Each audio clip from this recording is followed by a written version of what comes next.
All right, it's 4:30. We're going to open up this P&Z meeting, July the 15th. I guess since we're not going to call roll today, we only have one thing on the agenda. Yep. So this requires a public hearing, so we're going to open up the public hearing at 4:30. Is there anyone to speak? We're going to close the public hearing at 4:30. Okay. It's all yours, Drew. All right. So at the commission's pleasure, we can go line by line, page by page, section by section. I think best option would be kind of introduce each section again, see if there's any specific comments that anyone has. Good for you, David, to go section by section where you can get your comments in. Absolutely. Okay. I'm easy. I'm good We'll with do that. that. So just starting section 1, of course, we have what is the subdivision code. I think that one's pretty straightforward.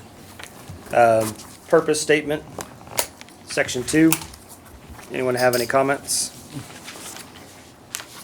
The majority of that language is actually out of the state statutes as far as what the purpose and goals of the subdivision code. Drew, do you have another packet? Oh, yeah. Yeah. Yeah, anyone else need one?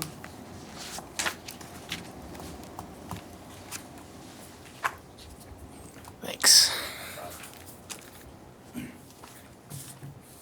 Well, the only thing that I just scanned down through very lightly on this thing, and you want to comment about his has it in there several times, a grading ordinance? Oh, and Mr. Strachey's Yes. comments that he emailed out. Yes, sir. We have discussed the potential for a grading ordinance. We do not have anything proposed or drafted at this time. A lot of that's really going to relate more to the comp plan and stormwater discussion That was my thought. more than anything else. We don't have one at this time. Like I said, it's being discussed, but it's not set in stone by any means.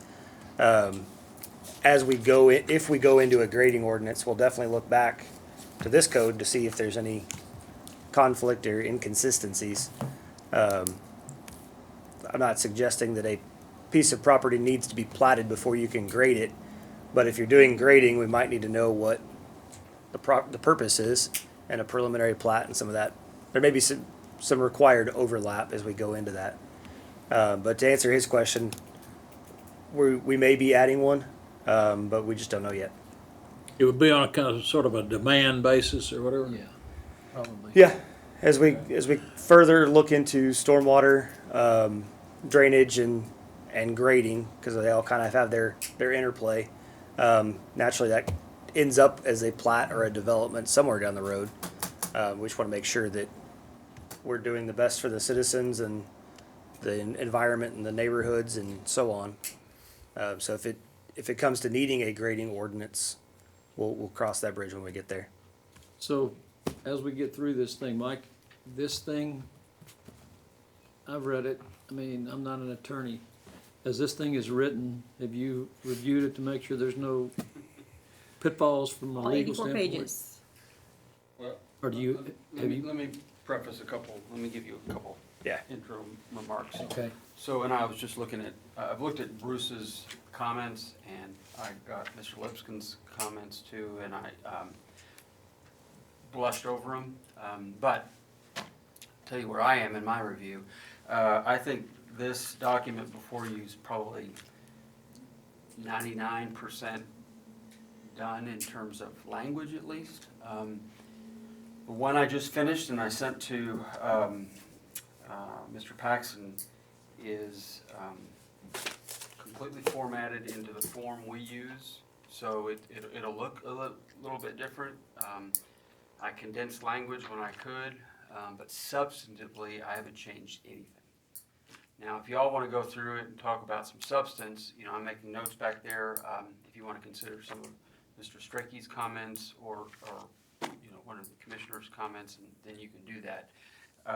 But just to let you know, and it's the one I just sent out is like 103 pages. Oh. So there you go. But one of the things I told my assistant to do was let's make sure that the spacing's a little bit off. So I don't think it's going to be that much more than 84 or 85 pages. But I think we're in a good place. I think y'all are in a good place. you know, it's one of those deals, we're really constrained a lot by state law now in terms of timing, for sure. And we really have, I mean, I state this anytime I can, we have a really good department and really good staff, and I rarely, if ever, hear of any issues over there. You know, in terms of applying the regulations or even the timing. I think for the most part, it's an open door policy. You sit down, you tell them what you need, and then you come up with a timeline. So even though we're constrained by state law, even more so now, we're not having any problems. So the language is good. There's a lot of repetitiveness in here about, and I guess as we go through preliminary plats and things like that, the procedures are all the same. Right. The language to me is very easy to understand. I don't know if it's a little vague on some of these issues. It's some of it, and because we're talking about subdivision of land as a whole, obviously we can't hit every project with Right. one set of language. Tried to stay pretty high level where we could, consistent with state law, so that we can apply it equitably. As we get down to specific developments, there is some things that just could be more specific and more detailed. But a lot of it also falls back on other state statutes under surveyors, rules and regulations that they have to follow for their licensing. Obviously, the engineering design, not by statute, but just by their practice, is going to dictate a lot of that stuff. Really, So the bulk of the procedure that you mentioned is responding to the 2019 legislative changes of, And there's not a leeway, there's not a lot of leeway and open to interpretation. That's what I like about it. I mean, it's pretty basic yeah. principle. And that Okay. was one of the big focuses from both staff and the code review committee, trying to get rid of some of that ambiguity, some of that Good. need It's a for good right, I think. interpretation. It's a good So, right. like I said, I can kind of hit the quick ones as we go through. Yeah, I just want to, I'm sorry, I just want to make this kind of as a point, okay? We take as a given that y'all's, what you bring, the staff brings to this equation, you know, your experiences and in other situations, other cities and whatever else. And of course, I'm destined to say something about, do they have a grading ordinance in Lubbock, for example? You know, Right. they do. Not when I left. Well, I mean, you know, But, yeah. but we have a hilly terrain here, and I would think that, you know, It is much different. well, yeah, a little bit. So you know, I don't know. I would just anticipate, you know, and you guys do a real good job of that. And I just, you know, he brought the point up, and I Yeah. just looking for clarity. On that one, we've had a couple projects that have at least raised concern with the community, where a hillside was, cleared of the cedar. Maybe that's all there was. So now you have a barren hillside. Then you hit some rain, and then you get some runoff of either the shredded Right, trees right. or the dirt, because there's nothing established yet. And so a grading permit would at least put in some procedures of how those should be handled. But 9 times out of 10, we don't have a problem.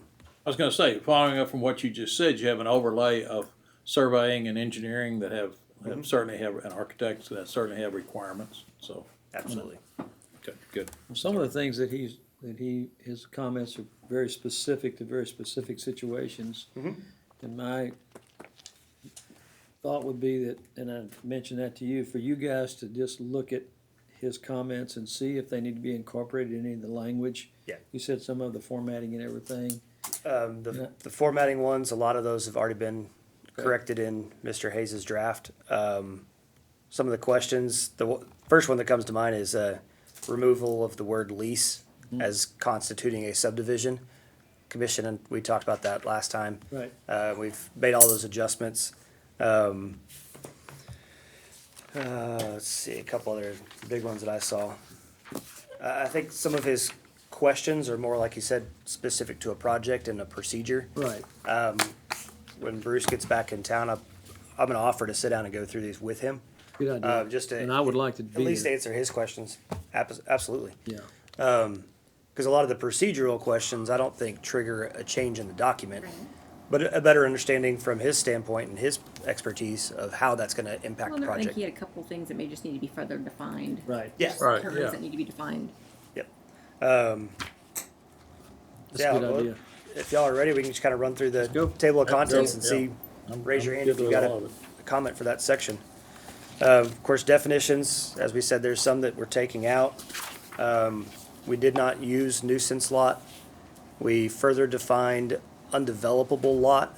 Trying to think some of the ones that came up. As we get into the potential of a grading ordinance, the definition of development may need to change some. I think that's really it on the definition side. Plating required, pretty straightforward. Again, we talked about removing the conveyance of parcels between adjoining property owners. I don't see much need for that exemption. Any potential project that we, at least at staff level, kind of gave examples of, plating really should be initiated at that point. We discussed leaving the 2012 date as kind of the grandfather date for existing parcels, rather than moving that forward. Any deed that was subdivided without plating between 2012 and now should trigger plating still, because that creates that continuing of inconsistency in the parcels and the deed records and the plats. Filing fees, of course, that's established by council through their resolutions. Enforcement, fairly standard language there. I know Mr. Strachey had a question about process. Any of our code of ordinances, our code enforcement officer has the same process. There's a notification first. If there's no compliance or no at least dialogue of how it's gonna be corrected, then it'll go to citation, municipal court, whatever the process needs to be, but that's a standard process across the board. Stages of the subdivision approval, of course, the standard sequence will be followed. Give me a number. Oh, I apologize. Section 901. 9, Division B. Okay. Section 10, the application procedures. Section 11 is the alternative procedure. And as we work through our checklists that we'll work with the applicants, that'll be part of that application and checklist. If they want the alternative process, we talk through that and see how that's gonna work better or not for the project and let them make that decision. I go into Division C, Section 20, the adequate facilities plan. And again, that's kind of your conceptual utility layout. Section 21 is plating procedures for a preliminary plat. Section 22 is construction plans. And this is the big change from the 2019 legislative action. Previously, construction plans and the civil engineer and city engineer review was not subject to the subdivision code and not subject to the 30-day shot clock. No, it is. Now it is, which was kind of more credence to the adequate facilities plan being that first step, giving engineering and public works a chance to look at it conceptually first, go through preliminary plat and see a more refined layout, then get into final engineering design and still be able to do that review in 30 days. Section 23, plating procedures for your final plat. Section 24 is minor subdivisions.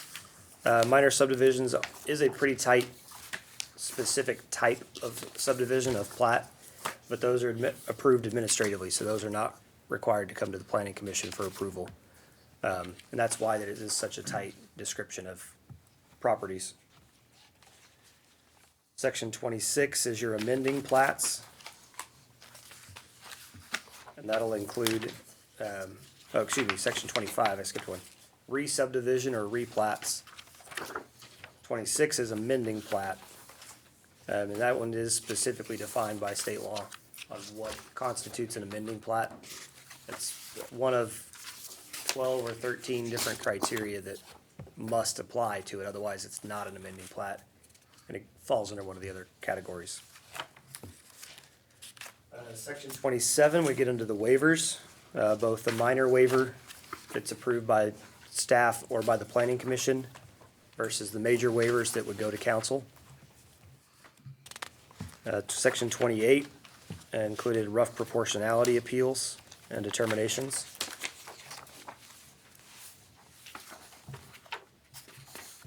Section 29, the vested right determinations or appeals.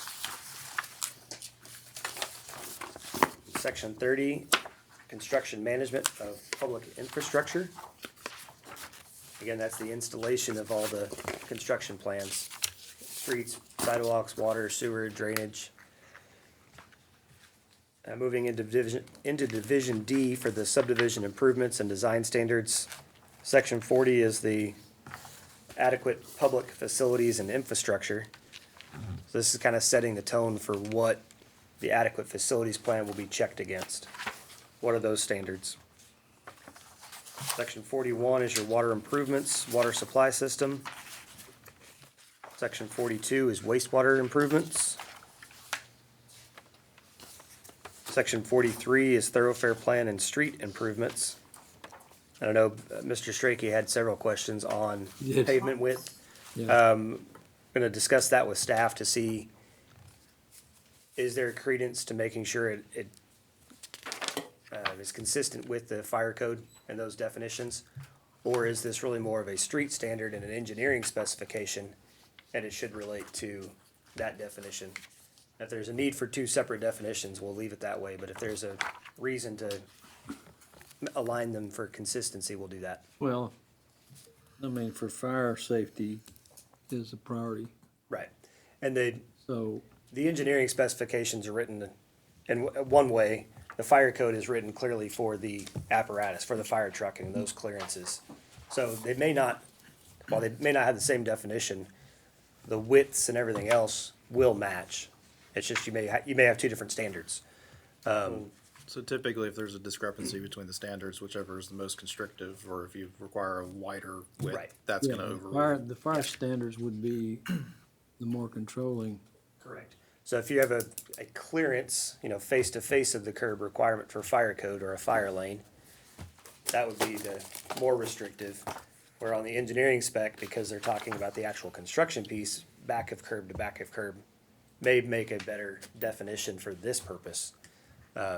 And it may just be a note that needs to go in here, still subject to the International Fire Code requirements too, so. Probably a good idea. Yeah, Again. we'll look into those through that street section and make sure that everything lines up accordingly.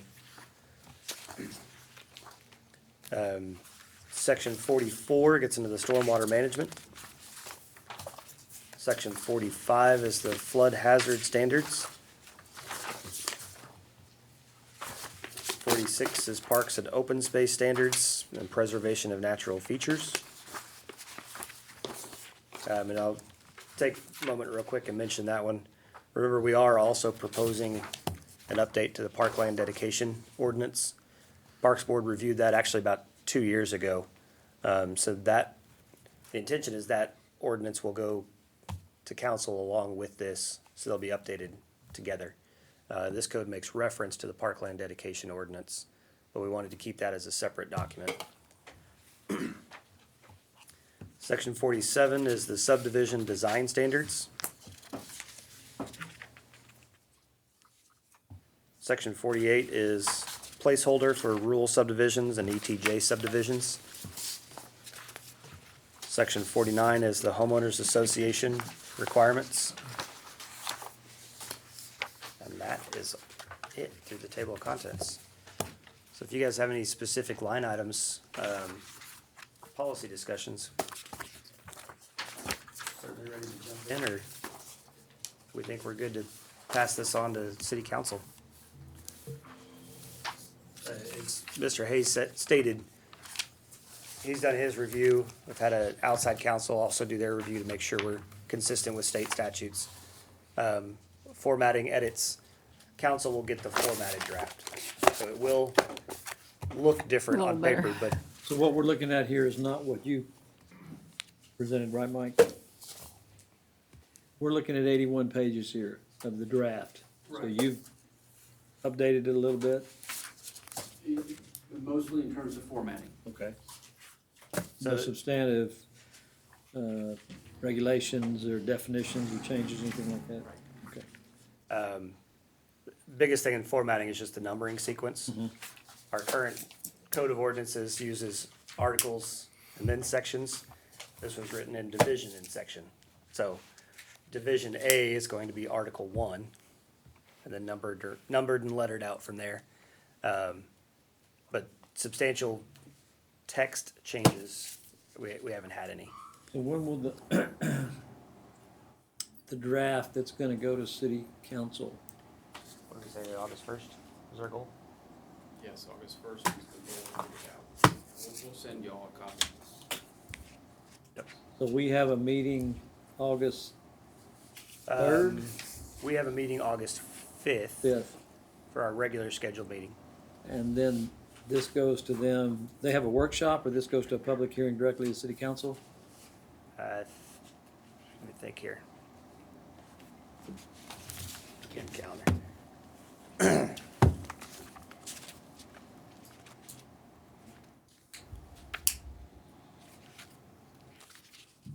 I think at least tentatively scheduled, we have a workshop with city council on the 17th to go through similar presentation to what commission went through last time. Then on the 24th will be first reading. And then from there, September 14th for second reading. I mean, council does get it ahead of time, so that on the 17th, they'll have seen it go through the code review committee and all the dates and processes that we've been through. And of course, the discussions that had happened here as well will be part of that. Okay. Any changes that we did incorporate between here and city council, that August 1st draft, of course, highlight those. Again, 99% of that's gonna just be formatting, and a few language changes, as Mike said, he was able to actually reduce some redundancy. So, Which I noticed there was. yeah. So we'll get a chance to look at that before it goes to city council? Well, we can give it to you at the same time it goes to city council. Yeah, we'll send it out to you guys. I said August 1st was kind of our target date, so. Go back, if I might, to a conversation you and I had about, on page 73, about the 5-acre lots where there's an individual water well and on-site sewer. Yes. And I brought up the fact that I think Headwaters has got a rule, I guess Kirk County follows, about separation distance, Right, not only within that lot, but in neighboring lots. correct. And so tell me again how that was, did we need to reference that or not, or why? I don't believe so. Okay. And the reason I say that is Headwaters is the authority for the drilling of the well. Right. So if there's a well and if there's a separation or the sanitary easement, They get involved. they get involved and they require that. Before you can get the permit. Yeah. Yeah. To drill the well, they have to come out and look at everything. Anyways, it's the As septic. with any easement, we would prefer that easement shows up either by dedication on the plat or is recorded and then referenced on the plat. That way you've got a more consistent, or comprehensive document. It's not a specific requirement. Okay. I know I have seen a few replats, in the ETJ that have that easement in place, whether it's a 50-foot radius or a 100-foot radius, and they reference the volume and page number that easement is recorded, and so that it's carried consistently through those platting and subdivision documents. But I think because it's their authority, we don't need to reference it any further than just the They're this lot size extremely standard. stringent Yeah, Yeah. on well permitting and drilling. It's Amen. very, very controlled. Yep. Okay, good. and I think, to that point, the general state standard for a well and septic is 1 acre. But based on our topography and water table and Yeah. the things that Headwaters digs into for the underground Yeah, it's- district has made that a 5 acre 5 rule. acres, yeah. So, On the way to being bigger than that, Probably. 15 or whatever. Well, the process of drilling a well today is so controlled. I mean, I've done 3 wells since I've lived here, and the first well, just drilled the well, put it in. The second well, I had to come out and look at the property. The third well, they told me the size of pump I could put on it, and they put a stamp on the well that had to register that as a number. So anytime they wanted to come and check that well, they knew. gotcha.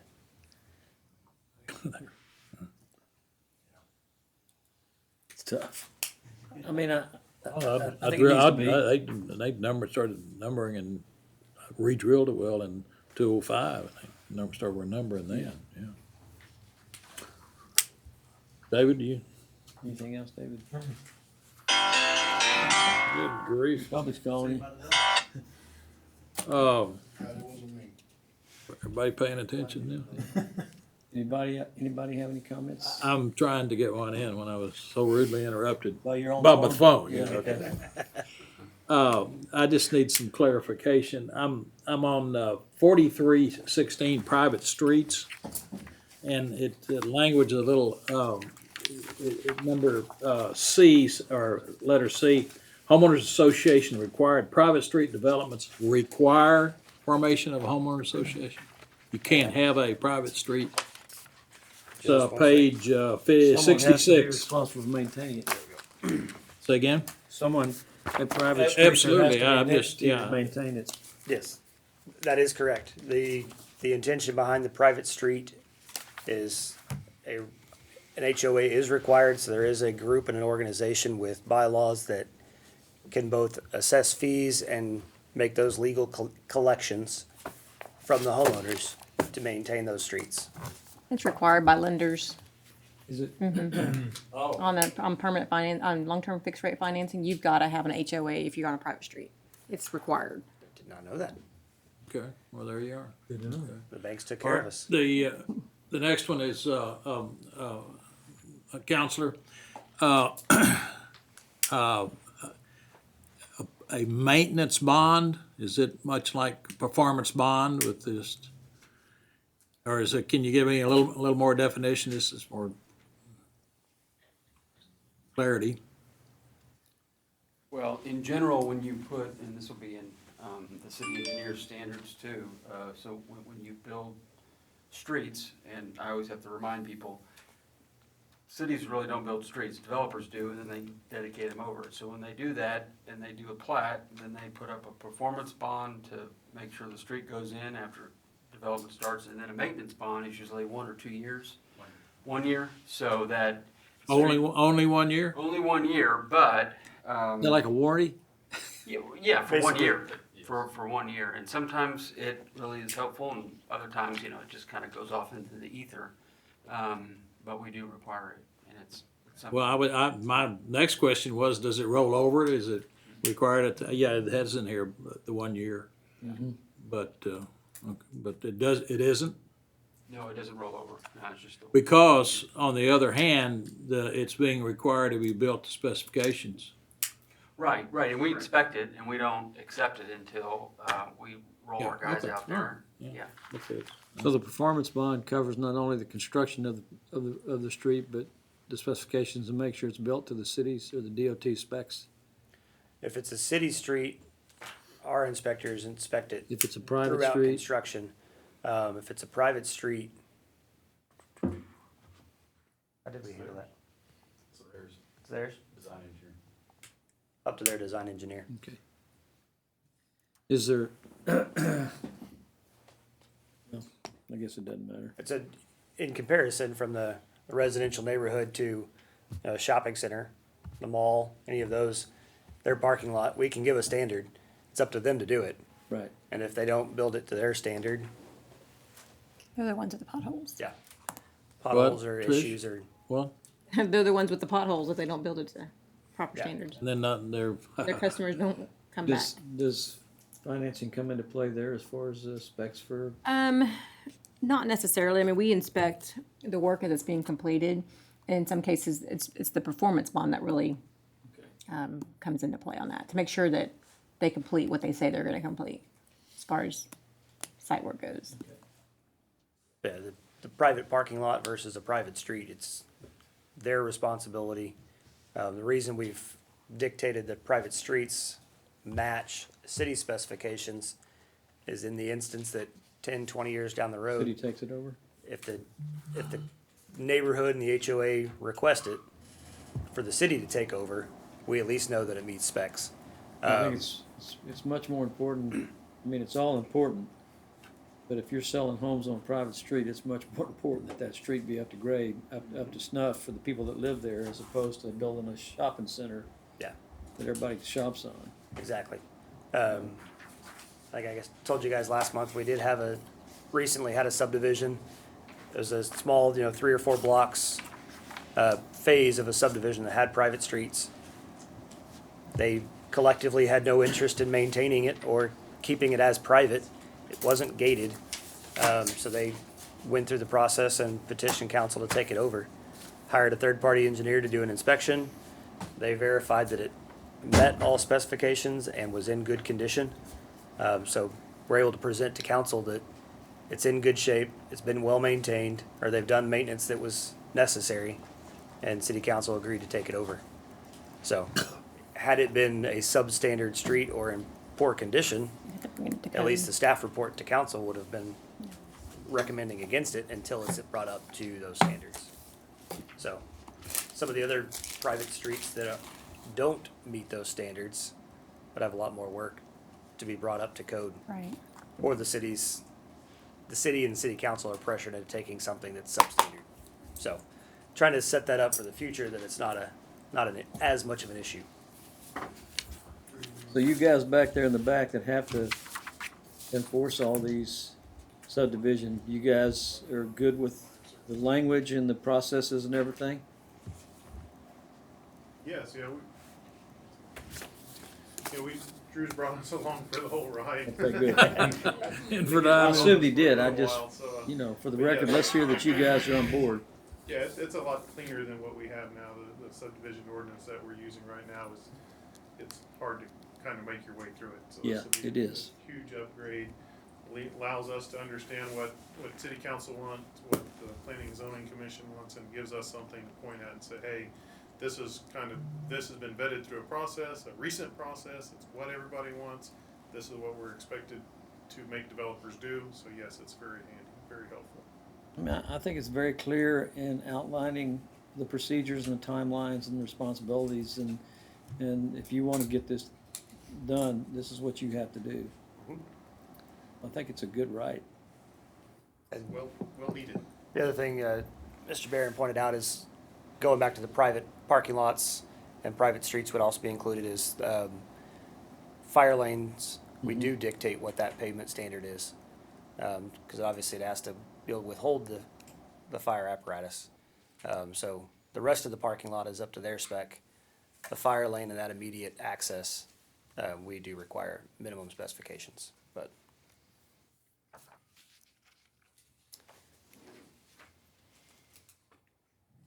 Any other thoughts, concerns, questions? Anybody else? I mean, I think it's done well. I think there's a few little things that need to be tweaked on it. I'm anxious to see what Mike did to it.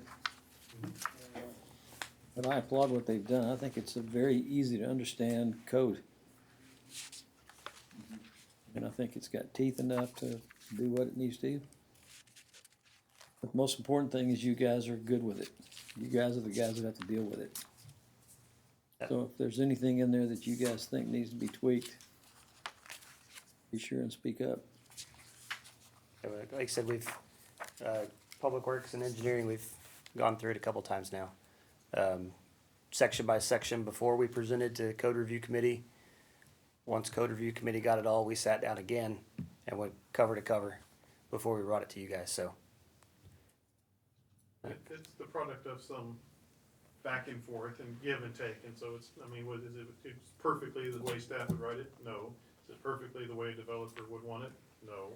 It's in that middle, so it's close to what we think we can get approved as appeasing everybody as there is. Well, I mean, I think the most important thing is the end product that we're gonna get is gonna be good. Yes, oh, for sure. And the requirements the developers are gonna have to go by, and it is, ultimately, our responsibility is to the residents of Kerrville. So, we have no action. Yes. What is our action today? Make a recommendation for approval or denial to city council. Hopefully the first. So is this a recommendation for approval subject to Yeah, the reformatting from, a legal. review and reformatting of what we get to look at? Will that need to come back on the August 5th agenda for any kind of confirmation? Or do we just make a motion That's up to? to y'all. You know, again, I think, I was rethinking some of this.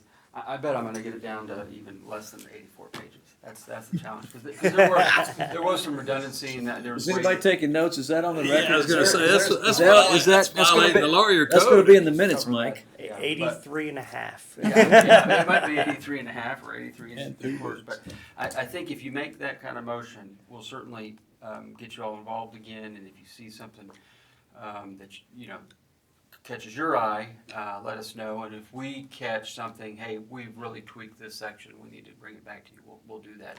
The other thing, and I think the track record bears this out, you know, is this gonna be a perfect document? No.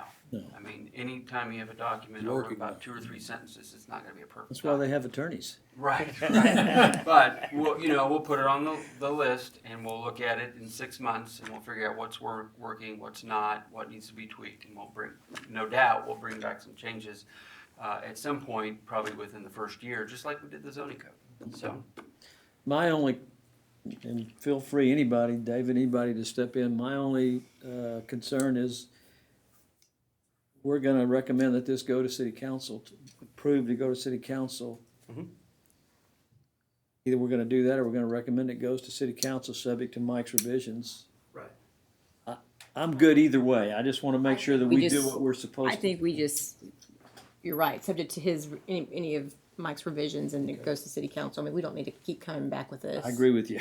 That's If we do, minor stuff. as Mike said, if we do find something that we feel we're tweaking beyond just a formatting or a wording change, we'll bring it back as Right, Tricia, right. at least a section. You're up. You wanna make that motion? I'll make that motion that we approve this, subject to any of Mike's recommended changes in formatting to go to city council. Have a motion? Second? Have a second? Any discussion? All in favor of the motion, please raise your hand. Motion passes unanimously. Good job. Well done. Kudos to the subdivision code Yes, review definitely. committee. That's a lot of work. As we were walking across the street, kind of introducing Ariel to the process, I think we started this with code review committee and the consultants in December of 19. Wow. Following the adoption of the zoning code, kind of took a break and came right back in. Does that sound right? December 19? right, we had Somewhere in some months there where it didn't meet. Yeah. Then with At some point, we got COVID in figured out. 2020, we took a good 6-8 months off. Re-engaged the end of 2020. Went through it basically twice with the code review committee, section by section, and then again as a whole. So that's one of the things that we'll be kind of presenting in our memo to council is all the steps that we've taken so that they get it well vetted as well. Some of the dialogue with the code review committee and the makeup of that group, from development engineers, a couple developers, builders, real estate agents, various concerned citizens and their expertise. Had some really good dialogue through that. I know one of the ones that really stuck in my mind was the sidewalk discussion. Through the comp plan, we've talked about sidewalks and the importance and the connectivity and trying to eliminate the gaps or at least prevent further gaps. Developers and the builders were not in favor of building the sidewalk with the street initially. after some dialogue and review of the statements in the comprehensive plan, they agreed that it does make more sense for the community. Absolutely. Well, it does. They might have to pay a little extra or do a little more pre-planning to make it hurt less. And there may be some removal of concrete, but at the end of the day, they agreed that for the community, it was best to go ahead and Who's this Okay. that agreed to this? the code review committee Oh, okay. and some of the engineers, architects, builders, and developers that were on that committee. So they saw beyond what their individual goal was, and really the goal of the community and the goal of comprehensive plan, and acknowledge that. So, like Stuart said, there was definitely some balance and give and take beyond just the legal procedures. But I think we've struck a pretty good compromise. Well, we have no more business today. I guess we have no more business. Thank you guys for all you're doing. We appreciate your service. You guys did a good job of kind of steering them through the process. Anything else, Mr. Jones? After you hammer, I've got something off record I just want to say. We're adjourned. Thank you guys very much. Stop the I was- recording. I was